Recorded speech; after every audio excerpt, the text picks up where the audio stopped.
अरे यार, case number 9 ड्रामे के सेकंड टीजर को देखने के बाद एग्जैक्टली जो मेरे मुंह से वर्ड्स निकले वो यही थे। अरे यार, क्या कमाल का टीजर है। इतने प्यारे स्केल पर इस ड्रामे को शूट किया गया है और दूसरे टीजर में हमें ऐसे ऐसे विजुअल देखने को मिले, ऐसे ऐसे सीन देखने को मिले जिन्होंने ऐसे गूज बम्स दिए, मैं अपने लफ्जों में क्लैरिफाई नहीं कर सकता।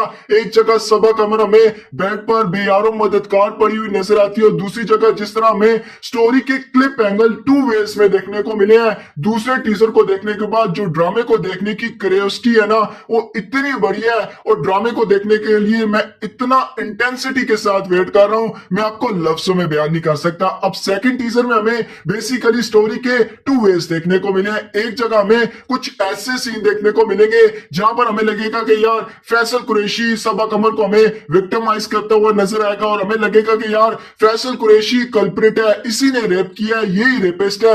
लेकिन दूसरे एंगल से जब हमें स्टोरी दिखाई जाएगी एज अ सस्पेंस के तौर पर, सबा कमर जो है वो फैसल कुरैशी के साथ हमें फ्लर्ट करती हुई नजर आएगी, उसे पैक बनाकर दे रही होगी, तो वहां जाकर लगता है कि सबा कमर में भी फैसल कुरैशी को फंसाने की कोशिश कर रही है, उस पर एलिगेशन लगा रही है क्योंकि वो अमीर ज्यादा है। तो फिर जब वो इसको ना मतलब अपना केस सबमिट करवाती है, फैसल कुरैशी को कोर्ट रूम में लेकर जाती है, तो वहां पर जो पहला क्वेश्चन उठाया जाता है कि अगर इसका रेप हुआ है तो 6 दिन बाद ये रिपोर्ट लिखवाने के लिए पुलिस स्टेशन क्यों गई। तो तब सबा कमर हमें ये मतलब इंटेंसिटी के साथ अपील करती हुई नजर आएगी कि मुझे 5 दिन जो है वो घर में बंद रखा गया, मुझे मारा पीटा गया, इसके वजह से मैं 6 दिन बाद केस करने आई हूँ, रिपोर्ट लिखवाने आई हूँ। तो अगर बेसिकली देखा जाए ना, तो जो रेप का केस होता है ना, इसकी जो रिपोर्ट होती है ना, वो तकरीबन 24 आवर्स के अंदर अंदर ही सबमिट करवानी पड़ती है, क्योंकि उसके बाद कुछ डेज गुजर जाए ना तो जो सबूत है ना वो आहिस्ता आहिस्ता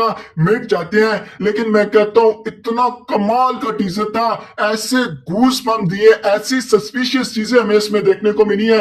मैं कहता हूं कमाल है। एक बात की दाद सबा कमर को देनी पड़ेगी, किस तरह बीबी जो है वो अपने किरदार के साथ खेलती है, अपने किरदार में ट्रांसफॉर्मेशन लाती है और क्या टॉप नॉच एक्टिंग करती है हमें सबा कमर जो है वो इस ड्रामे में दिखाई देंगी। और दूसरी तरफ फैसल कुरैशी के किरदार को देखें, जहां कई जगह पॉजिटिव दिखाया जाता है, कई जगह नेगेटिव दिखाया जाता है, और दूसरी जगह हमें नूरुल हसन और जो आमना शेख है, जो दोनों की लॉयर दिखाए गए हैं, उनकी आपसी बहस देखने को मिलेगी, तकरार देखने को मिलेगी।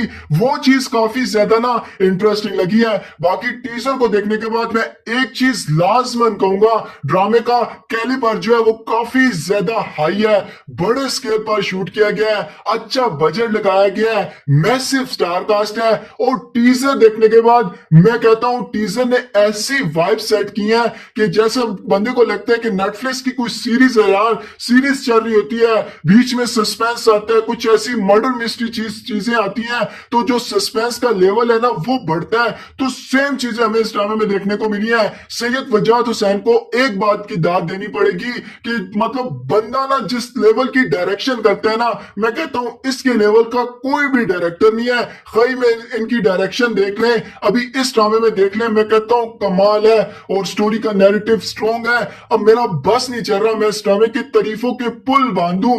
बाकी एक बात की रिक्वेस्ट ना मैं जियो टीवी वालों से लाजमी करूंगा, जो उनका ड्रैगिंग वाला सिलसिला है ना वो इस ड्रामे पर ना कीजिएगा, क्योंकि स्टोरी बेटर लग रही है, चीजें काफी ज्यादा सेटल है और स्टार कास्ट अच्छी है। अगर ड्रामे की जितनी एपिसोड राइटर ने लिखी है ना, उसी एपिसोड को अगर हमें स्क्रीन पर फिल्माया हुआ दिखाया जाता है ना, तो फिर ड्रामा देखने का काफी ज्यादा मजा आएगा। अब ये ना हो स्टार्ट से ड्रामा हिट हो जाए, चल जाए, फिर बैकलैश के सीन डाल के ड्रामे को ड्रैग करके 50 एपिसोड पर ले जाए, तो वो बात गलत है। मेरे ख्याल से अगर अंडर 25 एपिसोड तक ये ड्रामा हमें देखने को मिलता है ना, तो ये ड्रामा बवाल सेट करने वाला है और मैं कहता हूं कमाल है, सारी चीजें टॉप नॉच है।